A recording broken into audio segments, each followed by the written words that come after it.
अस्सलाम वालेकुम dear student. कैसे आप? ठीक ठाक, उम्मीद है कि आप सब खैर खैरियत से होंगे। तो आज का टॉपिक है digestion of protein and carbohydrates and fats. Digestion of protein, तो सबसे पहले पढ़ते हैं डाइजेशन ऑफ प्रोटीन। ठीक है, तो प्रोटीन्स को प्रीवियस लेक्चर में हमने पढ़ा है। ठीक है, कार्बोहाइड्रेट्स को भी पढ़ा है और फैट्स को भी पढ़ा है, और एज वेल एज जितना भी प्रोटीन्स है होल चैप्टर वो भी पढ़ाए हैं पहले सर ने। कार्बोहाइड्रेट्स भी पढ़ाए हैं और फैट्स भी पढ़ाए हैं, लिपिड्स। ठीक है, तो इस पहले लेक्चर में हमने सारा पढ़ा जूसिस का। ठीक है, सलाइवा पढ़ा, और इसके साथ साथ बाइल कवर किया है। ठीक है, पैंक्रियाटिक जूस, इंटेस्टिनल जूस। ठीक है, तो ये सारा हमने कवर कर लिया है। अब पढ़ते हैं कि किस तरह प्रोटीन्स की डाइजेशन होती है। ठीक है, हमने ये बात कही थी कि डाइजेशन का सबसे पहला जो अमल है, सबसे पहला जो एक्शन है वो होता है माउथ में। ठीक है, क्योंकि ये माउथ से स्टार्ट होता है। ठीक है, oesophagus, stomach, small intestine, large intestine. ठीक है, तो ये एज अ होल GIT है।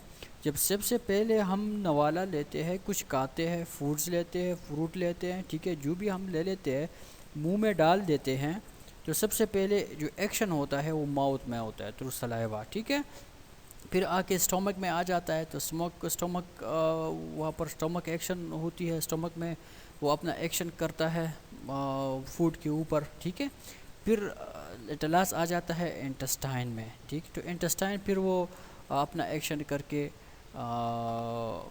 बॉडी को जो नीड्स है, जो ज़रूरत है प्रोटीन्स की, कार्बोहाइड्रेट्स जो बॉडी को ज़रूरी है, बॉडी के लिए ज़रूरी होती है, वो दे देते हैं बॉडी को। ठीक है, अब उसमें फिर फूड में फिर प्रोटीन्स की डाइजेशन किस तरह होती है, तो आज हम पढ़ते हैं। ठीक है, तो आते हैं स्लाइड पे। Dietary protein are digested by proteolytic enzyme secreted by gastric juice, pancreatic juice and intestinal juice. अब जितने भी डाइटरी प्रोटीन्स हैं जो हमारे बॉडी को जिसकी ज़रूरत है, ठीक है, वो डाइजेस्ट होते हैं बाय प्रोटीओलाइटिक एंजाइम। प्रोटियो आप सबको पता है, प्रोटियो का मतलब है प्रोटीन, लाइटिक का मतलब है डिस्ट्रॉय करना। ठीक है, उसको स्प्लिट करना। ठीक है, इंटू स्मॉल पीसीज। अब ये कौन करता है? प्रोटीओलाइटिक एंजाइम। मतलब ये है कि वो एंजाइम जो प्रोटीन की डाइजेशन करता है उसको हम कहते हैं प्रोटीओलाइटिक एंजाइम। ठीक है, अब ये प्रोटीओलाइटिक एंजाइम डिफरेंट ग्लैंड्स है जो इसको सिक्रीट करता है। ठीक है, उसमें सबसे पहले आता है गैस्ट्रिक जूस, पैंक्रियाटिक जूस, तीसरा आता है इंटेस्टिनल जूस। ठीक है, तो वही बात है, pancreatic juice, intestinal juice and gastric juice. ठीक है, वो सारा उसमें आ गया कि किस किस जगह में एक्ट होता है। ठीक है, गैस्ट्रिक जूस मतलब ये हुआ कि स्टोमक में भी प्रोटीओलाइटिक एंजाइम होते हैं जो प्रोटीन को डिग्रेड करते हैं। ठीक है, इसी तरह पैंक्रियाटिक जूस में भी होता है, इसी तरह इंटेस्टिनल जूस में भी होता है। अब बढ़ते हैं आगे। Most of them act as a specific side peptide bond. बाज़ इसमें जो मोस्टली है उसका मेन काम ये है कि वो एज अ स्पेसिफिक साइड पे एक्ट करता है। मतलब ये कोई स्पेसिफिक साइड पे वो एक्शन शो करता है। ठीक है, तो वो स्पेसिफिक साइड कौन सा होता है? Peptide bonds. अब प्रोटीन्स के दरमियान पेप्टाइड बॉन्ड्स मौजूद है। ये पेप्टाइड बॉन्ड्स है तो ये सारे एंजाइम आके उसी पेप्टाइड बॉन्ड्स के साइड पे एक्ट करता है। जब वो एक्ट करता है तो उसका जो लॉन्ग चेन होता है प्रोटीन का वो उसको डिस्ट्रॉय कर देता है। जो चेन है उसको डिस्ट्रॉय करता है, उसको कन्वर्ट करता है इनटू स्मॉल फ्रेगमेंट्स। ठीक है, सेगमेंट्स। अच्छा, proteolytic enzyme of the gastric juice. अब कौन कौन से एंजाइम है, प्रोटीओलाइटिक एंजाइम है जो कि गैस्ट्रिक जूस में होते हैं। ठीक है, the first enzyme to act upon the protein take in diet is pepsin present in gastric juice. जो सबसे पहले एंजाइम है जो प्रोटीन पे सबसे पहला एक्शन करता है, ठीक है, वो कौन सा है, वो है पेप्सिन, जो कि होता है गैस्ट्रिक जूस में, ठीक है। पेप्सिन होता है गैस्ट्रिक जूस में होता है, स्टोमक में होता है। जब ये स्टोमक में आ जाता है तो प्रोटीन, जिस डाइट में प्रोटीन होता है तो वो सबसे पहले पेप्सिन आके उस पर एक्ट करता है, ठीक है। The main action of pepsin is to convert protein to smaller polypeptide और of some amino acid are also liberated, ठीक। अब पेप्सिनोजिन का मेन एक्शन और क्या है, वो ये है कि ये प्रोटीन्स को कन्वर्ट करता है इनटू स्मॉलर पॉलीपेप्टाइड्स, ठीक है। ऊपर हमने पढ़ा भी है कि ये जो एंजाइम है वो मोस्टली पेप्टाइड बॉन्ड्स पे एक्ट करता है, ठीक है। जब वो उसी पेप्टाइड बॉन्ड पे आ जाता है, उसको वो उस चेन को वो मतलब डाइजेस्ट करता है, उस चेन को ख़त्म करता है, तो ये स्मॉल स्मॉल फ्रेगमेंट्स में कन्वर्ट हो जाते हैं, जिसको फिर हम कहते हैं स्मॉलर पॉलीपेप्टाइड्स। मतलब ये स्मॉलर पॉलीपेप्टाइड्स में ये कन्वर्ट हो जाते हैं, ठीक है। और इसी तरह जो इसी की मदद से, इस पेप्सिन की मदद से बाज़ अमीनो एसिड ऐसे होते हैं कि वो भी मतलब फ्री हो जाते हैं, ठीक है, ठीक। Pepsin has also milk curdling action, ठीक है। पेप्सिन का एक काम यह है कि मिल्क कर्डलिंग करता है, ठीक है। किस तरह, आप सबने देखा होगा, ऐसे एग्ज़ाम्पल है कि जब आप दूध रखते हो घर में, ठीक है, और उसको चूल्हा जला के उसके ऊपर रखते हो, तो बाज़ दफ़ा ऐसा हो जाता है कि वो दूध ख़राब हो जाता है, ठीक है। जब वो ख़राब होता है तो जस्ट लाइक वो सारा जम जाता है, जो दूध होता है, जो दूध ख़राब होता है वो सारा जम जाता है। तो पेप्सिन भी यही काम करता है स्टोमक में।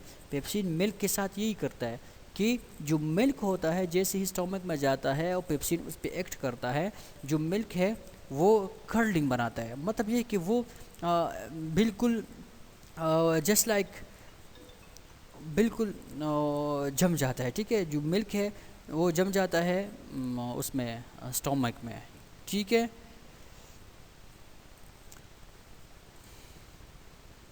अच्छा, अब कौन से प्रोटीनलिटी एंजाइम है जो उसमें है पैंक्रियाटिक जूस में, ठीक है। तो इसमें प्रोटीनलिटिक एंजाइम, उसमें सबसे पहले आता है ट्रिप्सिन। ये हमने पढ़ा है प्रीवियस लेक्चर में पैंक्रियाटिक जूस में, आप उसमें देख ले, ठीक है। काइमोट्रिप्सिन, कार्बोक्सीपेप्टाइडेज ए, कार्बोक्सीपेप्टाइडेज बी, ठीक है, कोलेजिनेज, ठीक। तो ये सारे आते हैं वो प्रोटीनलिटिक एंजाइम जो पैंक्रियाटिक जूस में होते हैं। अब वो प्रोटीएजेस ऑफ एंटेरोसाइट्स, अब वो प्रोटीएजेस जो होते हैं इंटेस्टाइन में, ठीक है। अब इंटेस्टाइन के बाद एंटेरोसाइट, ये इंटेस्टाइन के जो सेल्स होते हैं उसको कहते हैं, ठीक है, एंटेरोसाइट। तो अब वो कौन कौन से एंजाइम है जो कि एंटेरोसाइट उसको सिक्रीट करता है, ठीक है। तो this enzyme hydrolyse the small fragment of protein, so for remaining have completely hydrolyse this enzyme are, ठीक है। अब पहले आगे ये होता है, ठीक है, आगे ये होता है कि जो एंजाइम है वो करता है ये जो एंजाइम है, ठीक है, ये हाइड्रोलाइज करता है स्मॉल फ्रेगमेंट्स ऑफ प्रोटीन्स को। क्योंकि पहले ये होता है कि स्टोमक में आगे हमने पढ़ा भी है कि स्टोमक में सबसे पहले वहाँ पे प्रोटीन पे एक्ट होता है, ठीक है। जब वो एक्ट करता है पेप्सिन, तो वो उसको स्मॉल फ्रेगमेंट में कन्वर्ट करता है। जब वो स्मॉल फ्रेगमेंट में कन्वर्ट हो जाता है तो यहाँ पे ये होता है कि जब वो स्मॉल इंटेस्टाइन में आ जाता है तो वहाँ पे उसकी हाइड्रोलाइजेशन होती है, वो कम्प्लीटली हाइड्रोलाइज हो जाता है। जब वो कम्प्लीटली हाइड्रोलाइज हो जाता है, ठीक है, due to the action of water, ठीक, तो वो उसकी वो हाइड्रोलाइजेशन होती है। और किसकी हाइड्रोलाइजेशन होती है, मतलब कौन से हो हाइड्रोलाइज होती है, वो होती है जो इनकम्प्लीट हाइड्रोलाइज हो। मतलब ये है कि जो हाइड्रोलाइज नहीं हुआ है पहले, ठीक, तो वो जब एंटेरोसाइट्स इंटेस्टाइन में आ जाते हैं तो फिर एंटेरोसाइट्स प्रोटीएजेस को रिलीज़ करके, सिक्रीट करके, ठीक है, वो जाके उस पर एक्ट करते हैं उसी फ्रेगमेंट्स ऑफ प्रोटीन पे। और जो इनकम्प्लीटेड हाइड्रोलाइजेज है वो सारा वो उसको हाइड्रोलाइज कर देता है, ठीक है। दिस एंजाइम, अब कौन कौन से एंजाइम हैं जो कि ये हाइड्रोलाइज स्मॉल फ्रेगमेंट प्रोटीन को करता है। उसमें सबसे पहले आता है एमिनो पॉलीपेप्टाइडेज, ट्राईपेप्टाइडेज, डाईपेप्टाइडेज एंड प्रोलिनेज, ठीक है, प्रोलिनेज। तो ये सारे आते हैं प्रोटीजेज ऑफ एंटेरोसाइट्स में। अब इसकी समरी देखते हैं। समरी क्या है? Major digestion of protein occur within the lumen of small intestine by proteases present in the gastric, pancreatic and intestinal juice. अब जो सबसे मेन जो डाइजेशन होती है, सबसे ज़्यादा जो प्रोटीन की डाइजेशन होती है वो होती है स्मॉल इंटेस्टाइन लुमेन में, ठीक है। जब फूड आ जाता है स्मॉल इंटेस्टाइन में, तो स्मॉल इंटेस्टाइन में डेडुनल में, ठीक है, जो सारे जितने भी जूसेस है, गैस्ट्रिक है, पैंक्रियाटिक है, इंटेस्टिनल जूस है, वो सारे आके उस पर एक्ट करते हैं, प्रोटीजेज जितनी हैं, ठीक है, उसी पे एक्ट करते हैं। तो वो सारा उसी जगह पे जो प्रोटीन्स है, मोस्टली जो प्रोटीन है वो डाइजेस्ट होते हैं in the lumen of small intestine, ठीक है, क्योंकि वहाँ पे गैस्ट्रिक जूस भी होता है, पैंक्रियाटिक इंटेस्टिनल जूसेस होते हैं जिसमें प्रोटीजेज प्रेजेंट होते हैं, ठीक है। तो इस वजह से जो प्रोटीन है वो सबसे ज़्यादा वहाँ पे डाइजेस्ट होता है। The end product of their enzyme action are free amino acid, dipeptidase, tripeptidase and oligopeptidase which are absorb into the enterocytes. अब इसका एंड प्रोडक्ट क्या है? मतलब ये कि जब प्रोसेस हो जाता है तो उससे क्या बनता है। अब ये सारा प्रोटीजेज ने अपना काम कर दिया। अब प्रोटीजेज अपना काम करता है तो इसका एंड प्रोडक्ट क्या होगा, उससे क्या बनेगा? तो उससे ये बनेगा एमिनो एसिड बनेंगे, क्योंकि प्रोटीन तो बड़ा एक कम्प्लेक्स स्ट्रक्चर है। तो वो कम्प्लेक्स स्ट्रक्चर जब स्मॉल फ्रेगमेंट पे आएगा तो वो कन्वर्ट हो जाएगा अमीनो एसिड्स में, डाइपेप्टाइडेज में, ट्राईपेप्टाइडेज में एंड ओलिगोपेप्टाइडेज में, कि ये कन्वर्ट हो जाएगा। और फिर ये इन ही को आसानी से जो एंटेरोसाइट्स है, इंटेस्टिनल सेल जो है, इंटेस्टाइन सेल जो है, ये उसको आसानी से फिर उसको एब्जॉर्ब कर लेते हैं, ठीक है। Within the enterocyte the absorb substance are almost completely hydrolyse. अब जो एंटेरोसाइट्स के अंदर ये सब्सटेंसेस जब ये एब्जॉर्ब करता है, जब एब्जॉर्ब करता है, ठीक है, तो ये सारे जितने भी होते हैं ये ऑलमोस्टली हाइड्रोलाइज होते हैं, ठीक है। ये अपने जहन में रखना है कि जितनी भी एंटेरोसाइट जो भी सब्सटेंस को एब्जॉर्ब करता है, चाहे वो अमीनो एसिड हो, ठीक है, डाइपेप्टाइडेज हो, ट्राइपेप्टाइडेज के फॉर्म में, जिस फॉर्म में भी हो, वो कम्प्लीटली हाइड्रोलाइज होगा, ठीक है। अब है डाइजेशन ऑफ कार्बोहाइड्रेट्स। अब डाइजेस्ट पढ़ते हैं कि कार्बोहाइड्रेट्स की डाइजेशन किस तरह होती है जब वो फूड में होते हैं, ठीक है। तो carbohydrates are mainly ingested as a polysaccharide, ठीक है। अब जो कार्बोहाइड्रेट्स है वो डिफरेंट फॉर्म में इंजेस्ट होते हैं, मतलब हम उसको डिफरेंट फॉर्म में लेते हैं, ठीक है। एक है पॉलीसेकेराइड्स, आपने कार्बोहाइड्रेट्स चैप्टर में इसको पढ़ा है, पॉलीसेकेराइड, डाइसेकेराइड, मोनोसेकेराइड, ये आप सबने पढ़ा हुआ है, ठीक है। तो कार्बोहाइड्रेट्स है, इसको इंजेस्ट किया जाता है in the form of polysaccharide. जो पॉलीसेकेराइड में कौन कौन से आते हैं? स्टार्च आ जाता है, डेक्सट्रीन आ जाता है एंड ग्लाइकोजिन आ जाता है, ठीक है। तो ये आ जाते हैं पॉलीसेकेराइड में, मतलब इसी फॉर्म में होते हैं और इसी फॉर्म में ये इंजेस्ट होते हैं। दूसरा है डाइसेकेराइड के फॉर्म में होते हैं, लैक्टोज, सक्रोज, माल्टोज के फॉर्म में होते हैं। तीसरा है कि ये मोनोसेकेराइड के फॉर्म में होते हैं, जो सबसे सिंपल होता है, ठीक है। तो वो ग्लूकोज या फ्रक्टोज के फॉर्म में होते हैं। Changes undergone by these carbohydrates are given below. अब इन कार्बोहाइड्रेट्स के दरमियान अगर चेंजेस आ जाती है, इसकी डाइट्री में चेंजेस आती है, तो कहाँ पे आती है? जो नीचे है उसमें सबसे पहले आता है mouth. The saliva containing salivary amylase also called pilin which is an alpha amylase और एंडो एमाइलेज, ठीक है। तो माउथ में ये जब आ जाता है तो वहाँ पे एंजाइम होते हैं जिसको हम कहते हैं सलाइवरी एमाइलेज। तो सलाइवरी एमाइलेज उस पर एक्ट करता है, ठीक है। और वो कौन कौन से है? अल्फा एमाइलेज है, एंडो एमाइलेज उसको कहा जाता है, वो माउथ में उस पर एक्ट करता है। तो मतलब ये है कि सबसे पहले सलाइवा में ही उस पर एक्ट हो जाता है, वो कार्बोहाइड्रेट्स की डाइजेशन इनिशियली स्टार्ट हो जाती है, ठीक है। दूसरा है stomach. When the food reaches the stomach which normally has a very high content of HCl, reaction of salivary amylase come to end except in the interior of the bolus. अब जो food है वह वो stomach में पहुंच जाता है, ठीक है। अब स्टोमक में आप सबको पता है, पढ़ा भी है कि HCl बहुत ज़्यादा होता है उसमें स्टोमक में। जब HCl स्टमक में ज़्यादा होता है तो जो सलाइवरी एक्शन है, सलाइवरी अमाइलेज का जो एक्शन है वो ख़त्म हो जाता है वहाँ पे, क्योंकि वहाँ पर HCl बहुत ज़्यादा है। तो HCl की ज़्यादा होने की वजह से जो सलाइवरी अमाइलेज जो पहले माउथ में रिलीज़ हुआ है, सिक्रीट हुआ है फूड पे, ठीक है, ताकि कार्बोहाइड्रेट्स को डाइजेस्ट कर सकें, जब वो स्टमक में आ जाता है तो स्टमक में एसिडिटी बहुत ज़्यादा होती है, उसमें HCl की कंटेंट्स बहुत ज़्यादा होते हैं। इस वजह से जो सलाइवरी अमाइलेज है वो उसका जो काम है वो ख़त्म हो जाता है, उसका एक्शन वहाँ पे फिर ख़त्म हो जाता है, ठीक है। लेकिन and except in the interior of the bolus, interior of the bolus, देखो बोलस को समझो, बोलस वो खुराक होता है जो माउथ से लेकर स्टोमक के स्टार्ट तक जो फूड आता है उसी फूड को हम कहते हैं बोलस, ठीक है। वो फूड जो हम खाते हैं माउथ के थ्रू वो आ जाता है आइसोपेगस के थ्रू, और जहाँ पर जो स्टोमक स्टार्ट होता है, जो स्टोमक स्टार्ट है उस तक जो फूड है उस फूड को हम कहते हैं बोलस। तो मतलब ये है कि बोलस तक जो उसको हम बोलस कहते हैं, ठीक है। जो खुराक हम खाते हैं उसका जो ऊपर एरिया है, जो नवाला हम ले लेते हैं ऊपर, तो सारा एक्शन कर लेता है, सलाइवरी अमाइलेज अपना एक्शन करता है, लेकिन जो इंटीरियर ऑफ द बोलस है, जो खुराक है इंटीरियर ऑफ द बोलस, वो तो रहता है, ठीक है। उस पर जो सलाइवरी अमाइलेज है उसने अपना एक्शन शो नहीं किया होता, क्योंकि वो इंटीरियर होता है। अब एक्सटीरियरली तो वो उसका एक्शन हो जाता है। अब जब ये इंटीरियर की बात आती है तो वो बोलस इंटीरियरली उस पर एक्शन उसने नहीं किया होता। तो जब ये स्टमक में आ जाता है तो जो इंटीरियर फिर होता है, फिर उसी पे वो इंटीरियर भी स्टमक में हो जाता है डाइजेशन, ठीक है।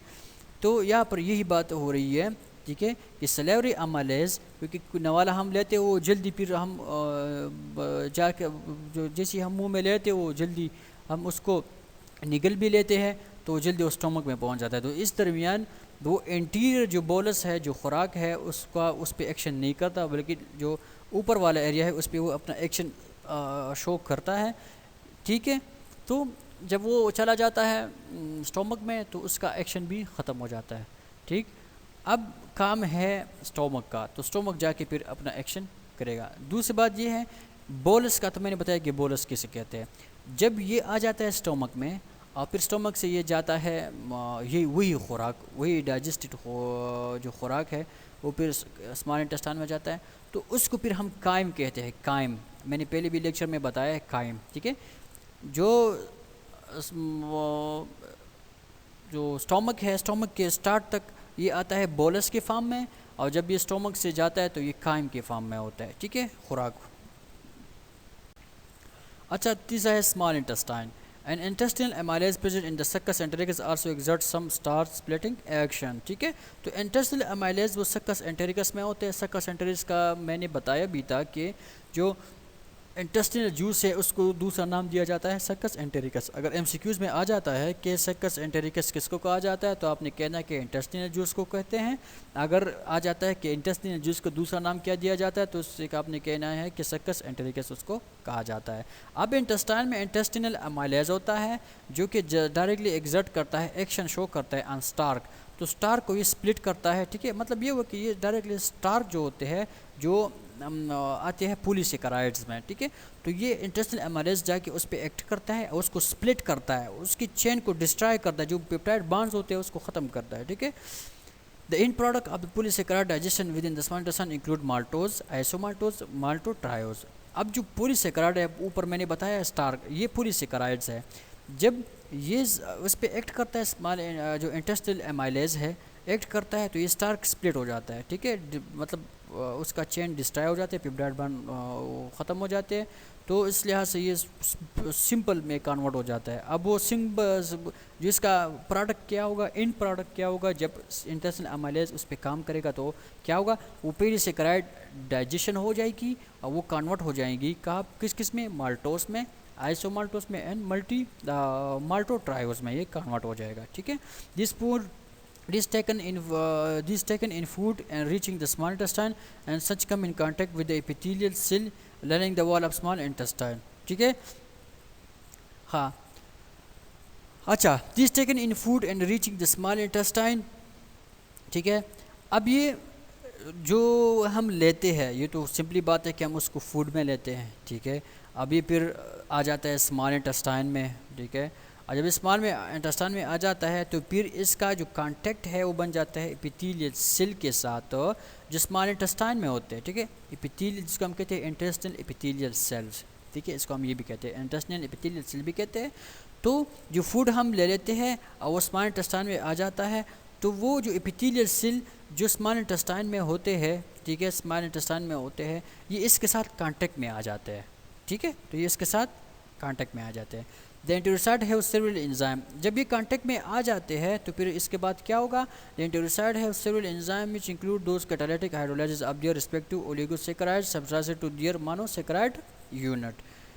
पहले पॉलीसैकेराइड किस में कन्वर्ट हो गया, डाइसैकेराइड में, ओलिगोसैकेराइड में, ठीक है। पूरी ओलिगोसैकेराइड से वो फिर कन्वर्ट होगा मोनोसैकेराइड में, ठीक ठीक है। किस तरह एंटेरोसाइड क्या करता है कि एंटेरोसाइड सेवरल एंजाइम को वो क्या करता है, उस पर रिलीज़ करता है। जैसे ही वो रिलीज़ करता है तो वहाँ पे प्रोसेस स्टार्ट हो जाता है हाइड्रोलाइसिस का। जब हाइड्रोलाइसिस का प्रोसेस स्टार्ट हो जाता है तो जो ओलिगोसैकेराइड सबस्ट्रेट्स है वो कन्वर्ट हो जाते हैं किस में, मोनोसैकेराइड यूनिट्स में, ठीक है।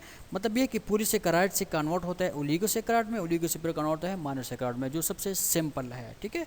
फिर उसको आसानी से ये एब्जॉर्ब करता है, ठीक। और ये मैंने पहले भी बताया कि जो सेल्स है, एंटेरोसाइड्स है, ये जिस सब्सटेंस को भी लेता है वो कंप्लीटली हाइड्रोलाइज होता है, ठीक है। डाइजेशन ऑफ फैट्स, अब बात करते हैं डाइजेशन ऑफ फैट्स की, ठीक है।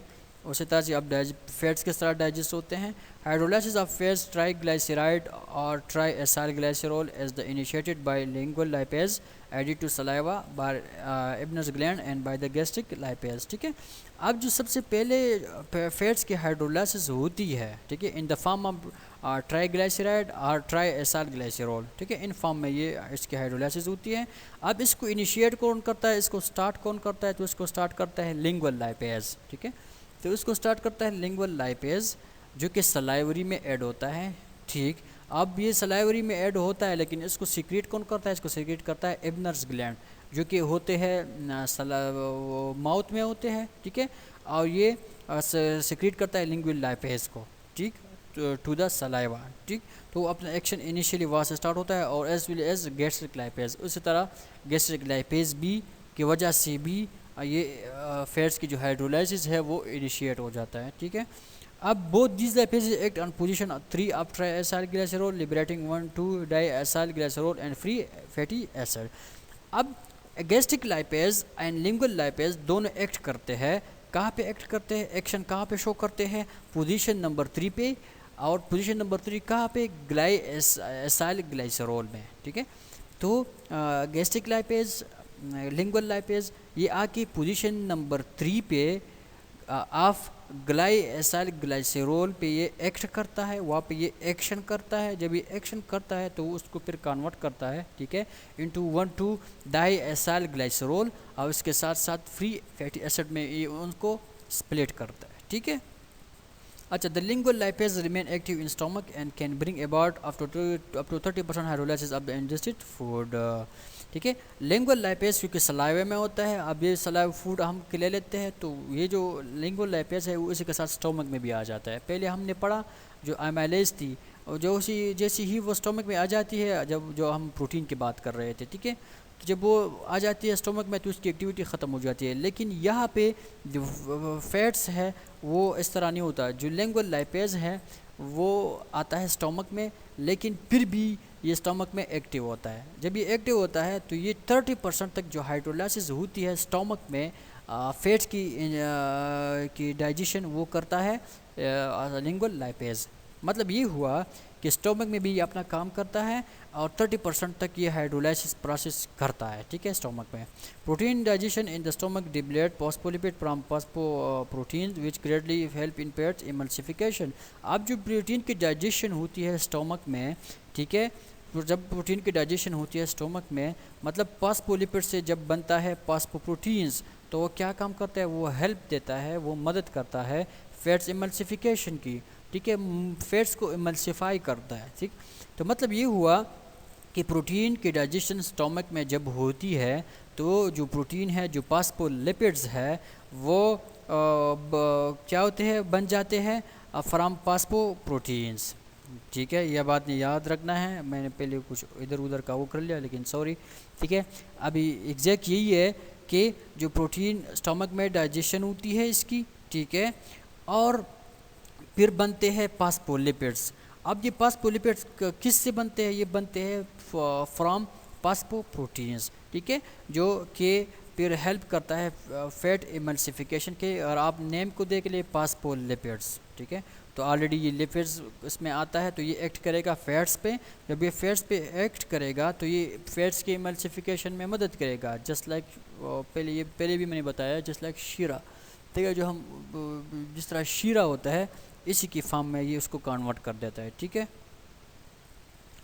further emulsification occur in the duodenum due to presence of bile salts which possesses detergent process but poor emulsifying agents। ठीक है, अब जो फर्दर इमल्सिफिकेशन है, कुछ ना कुछ इमल्सिफिकेशन तो स्टमक में उसकी हुई है। ठीक है, कुछ ना कुछ वो इमल्सिफाई हो गया है स्टमक में। जब ये इमल्सिफाई हो गया तो अब ये आएगा इंटेस्टाइन में, स्मॉल इंटेस्टाइन में।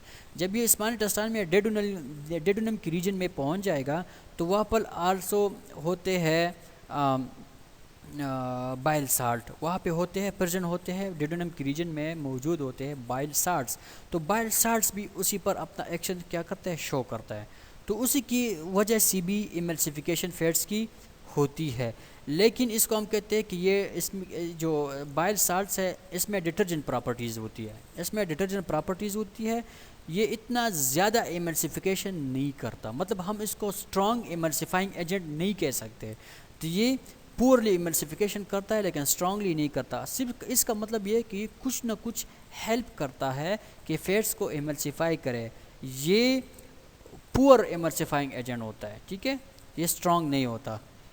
The pancreatic juice contain a very powerful lipase called pancreatic lipase or trypsin। अब जो पेंक्रियाटिक जूस है उसमें पावरफुल लाइपेज होता है। ठीक है, अब पावरफुल लाइपेज का मतलब क्या है? पावरफुल लाइपेज का मतलब यह है कि वो स्ट्रॉन्ग एक्शन शो करता है। ठीक है, वो जब वो स्ट्रॉन्ग एक्शन शो करता है फैट्स पे, जिसको हम कहते हैं, अब उस लाइपेज का नाम क्या है? इसको हम कहते हैं पेंक्रियाटिक लाइपेज या उसको हम कहते हैं स्टेप्सिन। ठीक है, तो ये स्ट्रॉन्ग पावरफुल लाइपेज होते हैं जो कि डायरेक्टली फैट्स पे एक्ट करते हैं और उसको इमल्सिफाई करता है। ठीक है, it bring about hydrolysis at position 1 and 3 of try acyl glycerol and position 1 of 1 2 di acyl glycerol liberating 2 monosaccharide free fatty acid. ठीक है, पहले क्या हुआ, पहले एक्शन हुआ वो पहले वाले स्लाइड में आपने देखा कि जब 3 नंबर पोजीशन पे एक्ट होता है ट्राई एसाइल ग्लाइसरॉल में तो वो कन्वर्ट होता है इनटू 1,2 डाई एसाइल ग्लाइसरॉल में।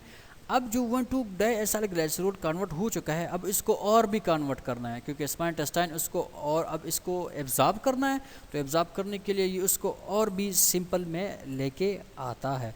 ठीक है, तो क्या होगा कि जो 1 और 3 पोजीशन है ट्राई एसाइल ग्लाइसरॉल की, ये उस पे एक्ट करता है। ये जो पेंक्रियाटिक लाइपेज है और स्टिप्सिन है ये उस पे एक्ट करता है। जब वो उस पे एक्ट करता है, अपना एक्शन शो करता है, हाइड्रोलाइसिस स्टार्ट करता है, तो वो ये करता है। दूसरा ये करता है कि position number 1 of 1,2 die acyl glycerol पे भी ये एक्ट करता है। ठीक है, उस पे भी ये एक्शन शो करता है, इन दोनों पे करता है। ठीक है, जब ये इन दोनों पे अपना एक्शन शो करता है तो क्या होता है कि इसका जो प्रोडक्ट है फिर वो बनेगा जाके उसमें कन्वर्ट होगा 2 mono acyl glycerol and free fatty acid में ये कन्वर्ट हो जाएगा। ठीक है, the hydrolysis of triglycerides mostly remain short of completion and the end product of fats hydrolysis are mostly monoglycerides 1 mono और 2 monoacylglycerol fatty acid and only some glycerol.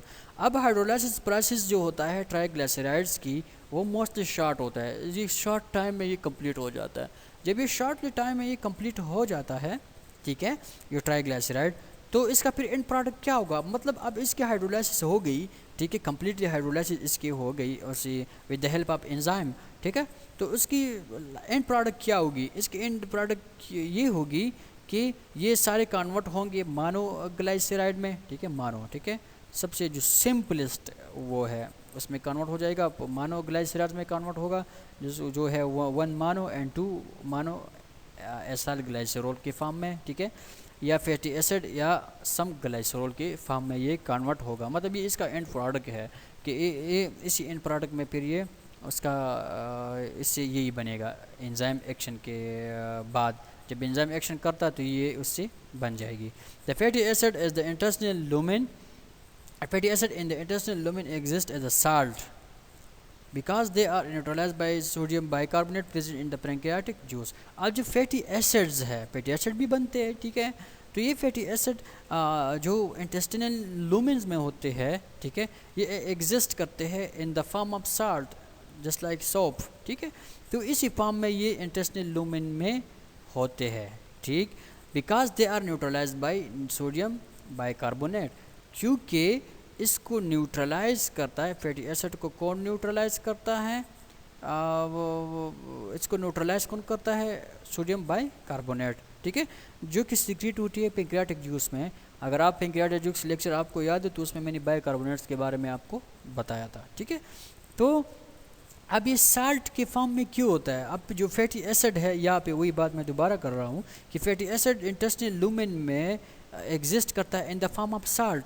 अब in the form of salt ये क्यों होता है, इसलिए होता है क्योंकि उस पर सोडियम बाइकार्बोनेट एक्ट करता है।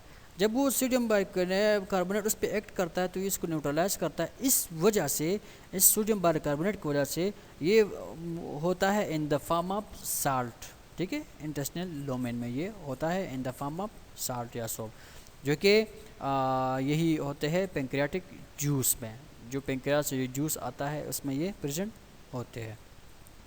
अच्छा, thank you for today lecture and see you in next lecture. Bye bye.